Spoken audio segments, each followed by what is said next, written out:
What is up, YouTube? This is Vault here, back again today with you guys, another new Speed Duel deck profile. And today we're featuring, as I promised with you guys quite a while ago, a competitive version or a better version of the Insect deck profile. When you guys have seen the budget Insect deck profile. However, you know, with playtesting with all these months, even with the release of Scars of Battle and the Ultimate Predators starter deck, you know, playing with different kinds, this is the best I can really make this deck overall. I personally want just to put it out there, this deck is actually not competitive. This deck is just for fun. I tried really hard to make it competitive, but it's actually really challenging. I really don't think overall with my evaluation and review from within the meta for the last 2 months or so, I really don't think Insect deck currently is high tier at all. But overall, it's really fun. It's actually really cool when I first discovered this idea, and it's really neat as well, how you can really bring out perfectly Ultimate Great Moth, and sometimes you can actually really one-shot your opponent very powerfully, which makes it very hard for them to deal with overall. And yeah, let's just go straight into the deck profile. Yes, of course, it is a Weevil Underwood or Insect Haga, some of you guys who play the OCG would call it.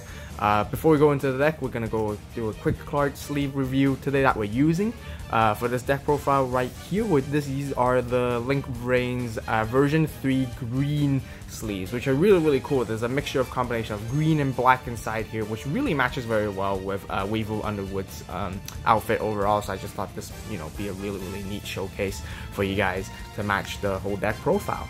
Okay, so let's just go straight into it without wasting too much of your time. You know, we're using a Weevil Underwood skill right here, and the skill we are using, and the only skill we would be using, is Hyper Metamorphosis. Really cool card when it first came out. It's a Weevil skill, once again. What it does is you can activate the skill if you control a level 3 or lower Insect normal monster. Discard 2 cards and tribute 1 level 3 or lower Insect monster you control to special summon 1 perfectly Ultimate Great Moth from your hand or deck, ignoring its summoning conditions. Any damage your opponent takes for the rest of the turn is half. This is really neat. I personally think this deck could have been much better if you only were required to discard 1 card from your hand, or maybe instead of that, you know, just have remove the part where any damage your opponent takes for the rest of the turn is halved. Honestly, I know being able to bring out perfectly Ultimate Great Moth like for free is just really absolutely amazing. But even though you still can do so, the deck is at itself, the base deck itself is heavily reliant on this, and without it, it's very difficult for you to win in most scenarios against any other decks out there. So I have added a couple of really neat cards to help you actually play it better as a base. But once again, Hyper Metamorphosis is definitely this really neat skill to have. And also, I know if you guys seen the Trial of Kingdom announcement set, there's a new skill which is Cocoon of Ultimate Evolution, I believe, or Cocoon of Evolution, which will probably become a skill, and that effect is much more better, honestly. And I think that could actually bring the Insect deck to the next level that we need to have, and with addition with other new Insect monsters would be really great. If you guys don't know what that skill is, be sure to check that video out. It's basically the Trials of Kingdom new set that's coming out in end of November or December for Speed Duel, so check out that announcement video in the channel as well. So yeah, right now that's the skill that we're playing. So of course, with the big man himself, we're playing 2 perfectly Ultimate Great Moths. You know, it can only be special summon or set. It can't be some normal summon or set. It must be special summon with the Petite Moth with Cocoon of Evolution effect overall, but you know, Hyper Metamorphosis just completely bypasses that, and bringing out 500 beater onto the field is just really powerful with 3000 defense as well. So it basically becomes like a sort of like a new Blue Eyes type of idea, where it's really good at one-shotting sometimes, but because of the halving damage effect of Hyper Metamorphosis, it really completely just takes away the one-shot or potential of this deck overall. But you know, we play 2. 3 is way too much. It gets really bricky. You don't want to draw into this card. You always want to summon this card from the deck. It gets very tough when you draw into this card, honestly. Next, we're playing 3 Petite Moths right here. Simple, because it meets the requirement for being a level 3 or lower. Normal insect type monsters, we're playing 3 basic insects. You want to play as many of these as you can as possible, because you want to basically utilize your skill Hyper Metamorphosis as soon as possible. So we're also playing 3 Wing Cleavers right here. So overall, you guys can see that I chose the relatively weaker insect monsters. There's a reason why to this, which I will explain later on. Some of you might want to play the level 3 like Kumotokos instead, or Alien Section. I can't remember its full name entirely, but yeah, instead. But there's a reason why I don't play it, because there's a card that we want to keep it consistent overall to help out that card, which I will let you guys know as we go later deeper into the deck profile. So that basically rounds off the monsters right here, all insect monsters. And moving into our spells, we're playing 3 Enchanting Fitting Rooms right here. It's a really cool, neat card overall. This is what helps you combinates very well with Hyper Metamorphosis in bringing your perfectly ultimate Great Moth very quickly. You just pay 800 life points and excavate the top 4 cards of your deck and special summon all excavated level 3 or lower normal monsters. After that, shuffle the rest back into your deck. So the reason, once again, why you want to play as many of those low level normal insect monsters is because so that you can increase the chances for your Enchanting Fitting Room to basically swarm your field with those insects as soon as possible. So you really want to see this card on your hand as quickly as possible in any duel at any given time. So playing 3 of this is absolutely the way to go. Moving on next, here are some spells that makes this deck base a little bit more powerful than it needs to be, other than just relying on perfectly ultimate Great Moth. So we are playing 2 Amulet of Ambition. It's just really good. And when you have your normal insect monsters on your field, you equip this, it can make them much more powerful and stronger because it gives them 500 attack for each level of the opponent's monster it's attacking.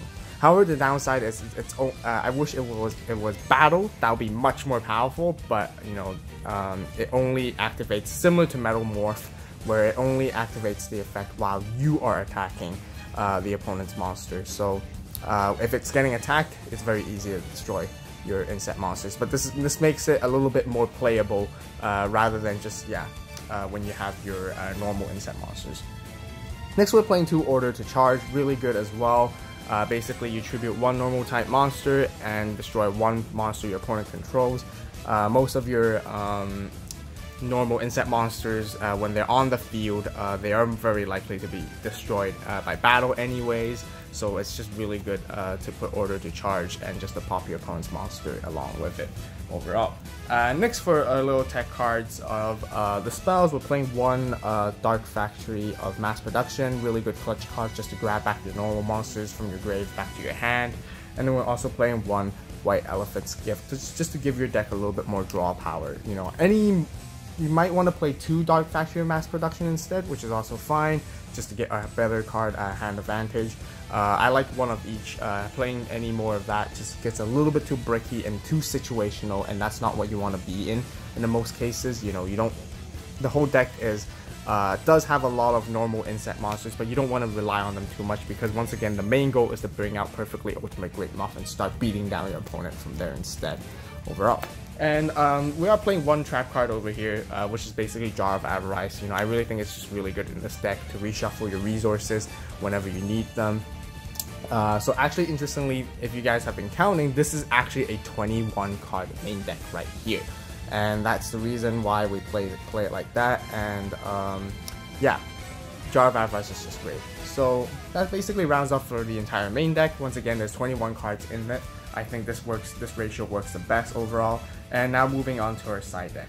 We're playing 2 Order to Smash right here. This is the reason, back again, if you guys wondering why I play all the weaker ones, the level 2 below, is because of Order to Smash. Or what Order to Smash is, you have to target 1 level 2 or lower non-token normal monster you control and tribute that monster and destroy up to 2 spell and trap cards your opponent controls, which is really good for back row removal.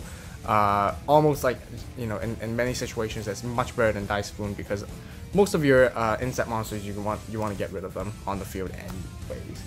Next, we're playing 2 Ready for Intercepting. Of course, once again, standard protocol against warriors and spellcasters. Also 1 warrior elimination, because against warrior types. and also 1 Possessed Dark Soul. So that basically rounds off the entire deck profile for you guys. You guys post your comments down below on what you guys think about this deck. Once again, this deck is only just for fun. It's not competitive level just yet. What cards you guys think that the insect monsters would really need to make it the next level and much more powerful overall in coming sets, or you guys wish to see to have improved this deck? You know, hopefully Konami releases those cards out to make this deck much more powerful. I'll be really excited for that as well. Comment on what cards you guys would add instead or take out as well.